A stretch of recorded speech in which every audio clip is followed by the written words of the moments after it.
microeconomic theory, law of demand, law of supply, determination of producers equilibrium, determination of consumer equilibrium, and etc. Next is microeconomic variables. These are demands of commodity, supply of a commodity, price of a commodity, profit earned by a producer, and etc. Now, as we all know that macroeconomics, it has been discussed earlier that it is a study of economic problem at the level of an economy as a whole, and it is also called a theory of income and employment.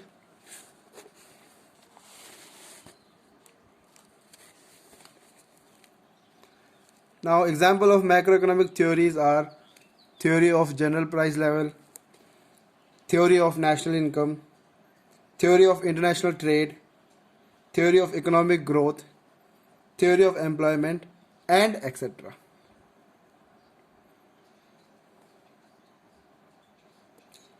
And the microeconomic variables are aggregate demand, aggregate supply, total consumption, total saving, employment of resources, and etc. Now, we have discussed that macroeconomics and microeconomics, though it has different approaches, but they are related to each other. Now, we'll discuss how they are interdependent on each other.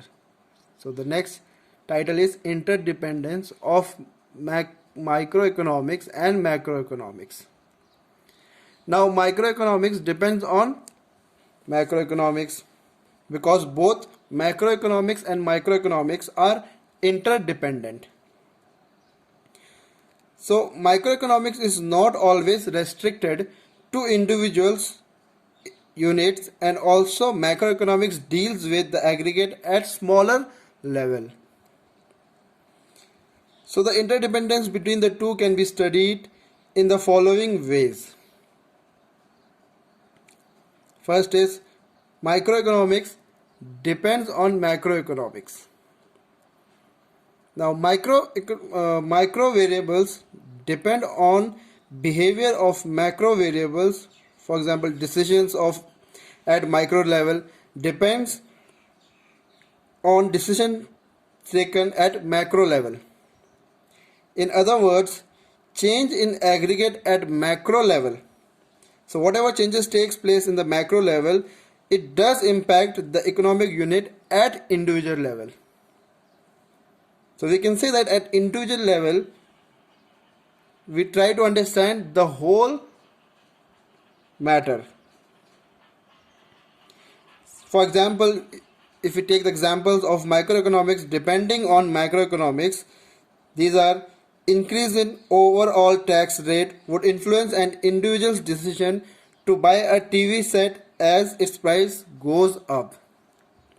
Or price of a commodity is influenced by general price level in the economy.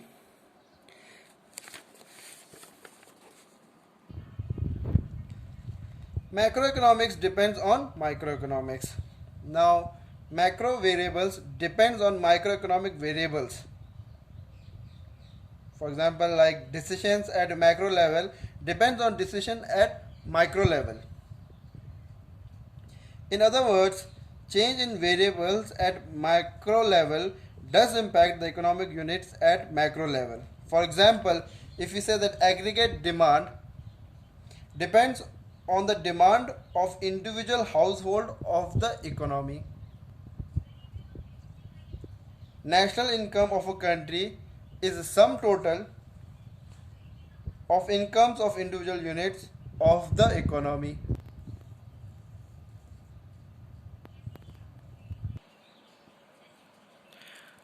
After this, now we'll discuss the difference between microeconomics and macroeconomics.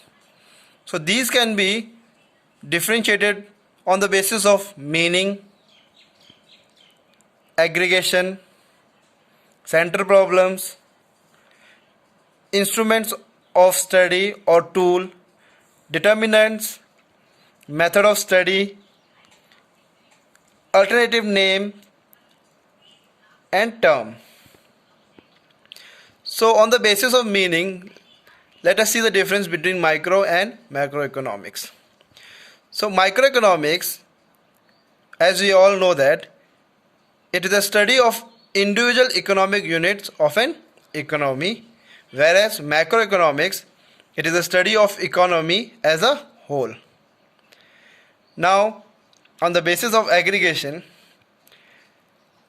as it deals with individual units, there is limited degree of aggregation. For example, an industry is an aggregation of firms. So we can say the word aggregation means a collection. So an industry totally combined and forms a firms. Now at macro levels, as it deals with economy as a whole, there is a vast degree of aggregation. So all industries, national incomes are examples of aggregate units of the economy.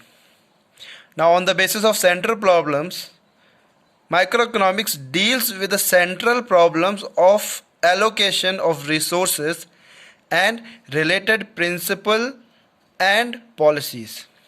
And macroeconomics, it is a central problems are determination of level of income and employment and related principles and policies.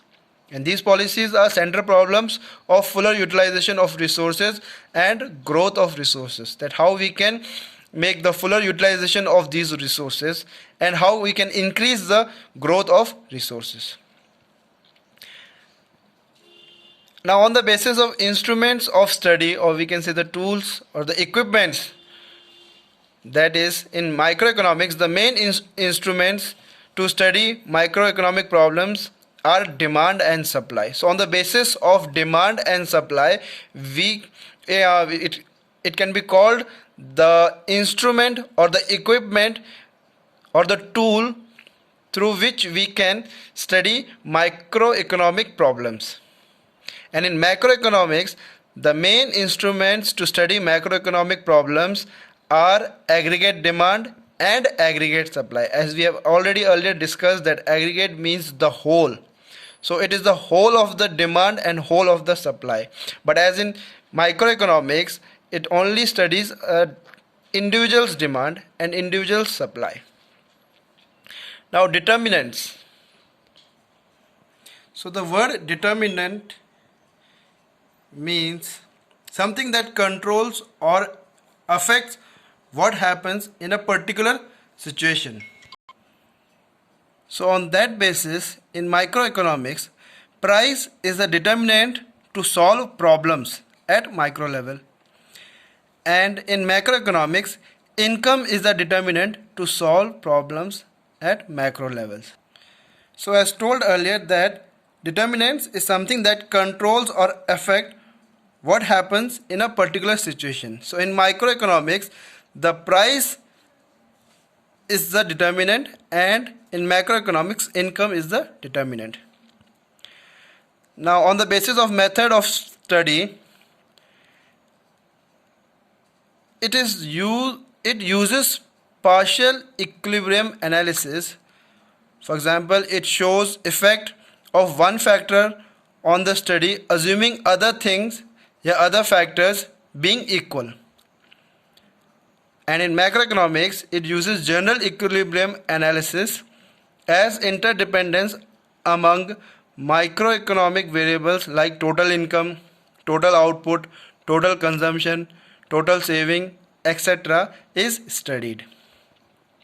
So as told earlier, the alternative name of microeconomics is also known as price theory, and of macroeconomics it is known as theory of income and employment. So the word micro is derived from a Greek word micros, meaning small, and The word macro is also derived from a Greek word macros meaning large.